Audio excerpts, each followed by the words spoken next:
Hello, I'm Dr. Abigail Gardner, and I work in the area of music and media at the University of Gloucestershire in the UK. We are, with our project team in Bulgaria, Cyprus, Italy, Norway and Spain, running a series of workshops for an Erasmus Plus KA2 project called Mapping the Music of Migration, or MaMuMi for short. This project is inspired by the idea that talking about songs or music that you grew up with, or that remind you of people, friends and family, can act as a tool for intercultural awareness. Everybody has a story to tell, and using music as a prop opens up channels of communication that are personal, emotional and important. So, what is a song story? It is, quite simply, a story told by someone about a song or piece of music that means a lot to them, that they grew up with or that they inherited. It can also be a piece of music that reminds them of a happy time. Talking about songs in this way reveals other stories about families, belonging, home, likes and dislikes. Telling a story about the music you grew up with, that your family listened to, that was on the radio or on television, that was played at weddings or parties and ceremonies, these are all song stories. And this short film gives practical information to those of you working in NGOs with refugees, migrants and asylum seekers on how to run a MaMuMi Song Stories workshop. Why should we talk about music? In a world hit by wars, pandemics, when you're needing healthcare, legal advice, help with housing, when your kids need educating, and when you, as an NGO worker, are looking at the support of migrants in these areas, then surely music is relevant. It may seem trivial. What use might it have? There are more important things to talk about, surely, and maybe people don't like or listen to music. But think hard, and remember times when music was around you, in your home, in your village, town and city, when it was on the radio. Does it conjure up memories that maybe are important to you? Memories you'd like to talk about? They don't have to be big stories. I remember listening to the radio on the car, coming back every Sunday from my grandmother's, and that programme always reminds me of her apple pie. And from there, I remember more about her. We were not a religious family, and so Sundays were not spent in a church, but going somewhere, mostly to her house 40 kilometres away. I also remember my father's love of jazz, how he had all the great jazz singers and pianists in his record collection that he took great care over. Talking about the music you grew up with and the music you listen to now is also a great way to map out trends in listening practices and popularity. One thing that makes me smile is how my youngest son is really into jazz, and he is taken to listening to his grandfather's records when he was only 2 when his grandfather died. What happens when people talk about music is that it acts as a memory trigger and sparks off other memories as well. I can smell the apple pie my grandmother made those Sundays, and I see her long garden in the summer breeze, with the bees buzzing in a shrub that had brilliant purple flowers. All this from a song on the radio. Start the session with an icebreaker. These will be available on the MaMuMi website. Let me give you an example. On the 14th of March 2020, I met with 2 young women who are students at the University of Gloucestershire for a chat about this project. One of them was studying sports, the other photojournalism. One was Italian and the other Algerian. The Algerian student had lived in Italy for many years before moving to the UK and was trilingual in Arabic, Italian and English. They were involved in community work with refugees, and when asked about the music they grew up with, they both recalled an Italian children's TV show that was a singing contest. Both students remembered the songs on the shows, showed me them on Google and started singing them. The Algerian student then told me how she had spent her early years in Algeria before moving to Italy and now the UK. But also spoke of her parents' love of Algerian shabi music, which she told us about. I had never heard of this music, so we played some on the laptop I had brought along, and I was told where and when it was played. At ceremonies and at marriages.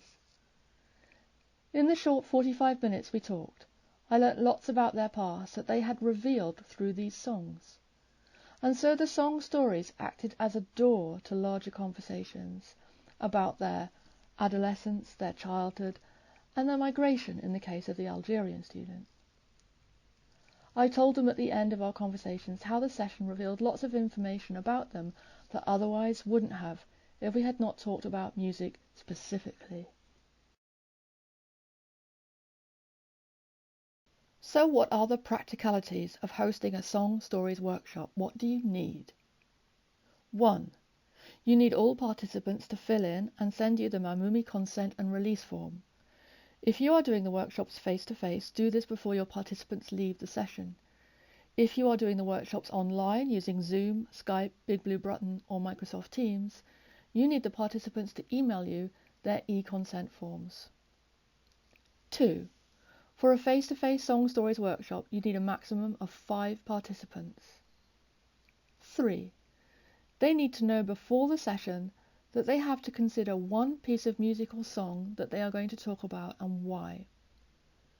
The piece of music should be one that reminds them of a particular person or place or time in their lives. 4. They have to tell you what the music is, and you have to find it on YouTube or on Spotify. 5. If you have Spotify, you need to create a MaMuMi Workshop playlist. 6. If you don't, you need to be able to have a laptop in the session that can access the music the participant is referring to or a close similarity, if it's referring to, say, a genre like Algerian shabby music. 7.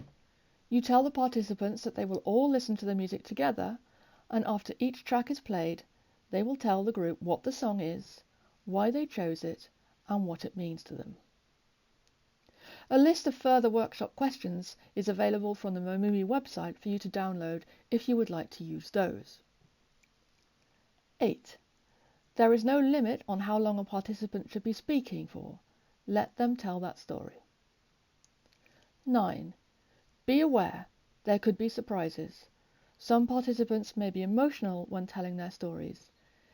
It is a good idea to tell everyone this beforehand, to have a box of tissues in the room, and to stop the recording if someone is not wanting their emotions recorded. 10. To record the session, you only need a smartphone. Use an app like Voice Recorder or something similar. Make sure the phone is pointed towards the participant who is speaking. When the session is finished, save the file as MaMuMi Workshop, place, date. 11. Send the file as an MP3 or a WAV file to your MaMuMi project contact via WeTransfer or Google Drive. 12. At the end of the session, gather all the consent forms, and if they are on paper, keep them in a safe, locked drawer. If they are electronic, put them on a USB stick and store them in a locked drawer. When you have finished the session, please send your saved audio file of the entire session to your project coordinator for MaMuMi, where they will archive it on our private Trello space. How do I make a Spotify account? You can make a Spotify account for free for a limited time, and these websites show you how to do that. Of course, you do not need Spotify, but it is the best platform for lists. You could, if you want, use iTunes or YouTube links. Please use the best software available to you, but make sure to keep a list of tracks and music that was listened to in your session, as this is vital for the project's findings. This is how a MaMuMi Spotify list should look. You are able to make a playlist by doing the following steps. Number 1. Open Spotify. 2. Create a temporary account. 3. On the left-hand side of the screen, choose New Playlist. 4. Give it a name, MaMuMi, date, place, a short description, and press Create. 5. You can add any song on Spotify to your playlist by entering the name of the song or the artist into the search bar at the top. 6. Your search will offer you an album or a single by that singer, and on the right of the screen there are 3 vertical dots. 7. One of the drop-down options is Add to Playlist, and you choose which playlist you have to move it to. Just choose your MaMuMi playlist. That's it. Where will I do the workshop? Ideally, MaMuMi Song Story workshops will be held face-to-face. If the situation prevents you from doing this, you will have to use an online meeting forum such as Microsoft Teams, Zoom, or Skype. If using a room, make sure people are comfortable and that they can sit round either a table or near each other with social distancing measures observed. All participants have the right to anonymity in this process. There is no need to name anyone. Beware of potential surprises throughout this process. Some participants will be reminded of certain places where they hear certain songs, cities they grew up in. It's not just people that we will hear song stories about. And you will end up with an audio recording of lots of people talking and discussing. These conversations are crucial for the MaMuMi project research, as they will illustrate the ways in which music can be a key to opening lots of difficult, different, and life-enhancing stories. From the conversations had during the workshops, you need to choose individual stories that are really impactful so that they can be chosen to go forward for the app. Hello, I'm Julia Habel, and I'm going to run through how to record the workshops and the song stories themselves. You'll see from this picture how most people react when they have a microphone put anywhere near them. So it's really important to reassure your group that although the workshops are being recorded, it won't be a terrifying experience. The stories and the conversations around them that come out of the workshop will be going onto the audio archive on the MaMuMi website, mamumi.eu/results, and then finally a few will be chosen to go onto the app. One important thing to think about when you set up your workshop is where to hold it. If possible, avoid very large echoey rooms with lots of hard surfaces. The sound will bounce around and make it difficult to hear the workshop. We're trying to get as good a recording as possible, so try and find a medium to small, quietish space. Think about any background noise you might encounter. Is there loud air conditioning? Lots of noise from a corridor outside, or someone who keeps making coffee in the corner? We appreciate that you won't find a perfectly quiet space, but these are things to consider. I'm now going to run through some basic recording tips. You can record the workshop using your mobile. The microphone is at the bottom of the phone, and it's essential to point that bit to the source of the sound. In other words, position the phone somewhere close to the voices that are speaking.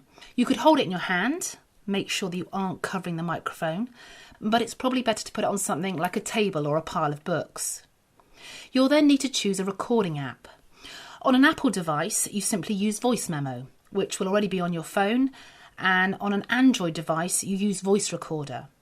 If you don't have a voice recorder of any kind already on your phone, then you may have to download an app.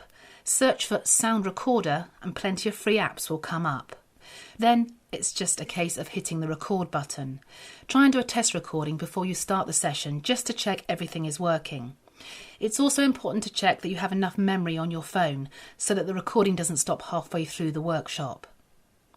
When the recording is done, tap Save and give it a name. Then using the Share button, send it to somewhere that you can access later.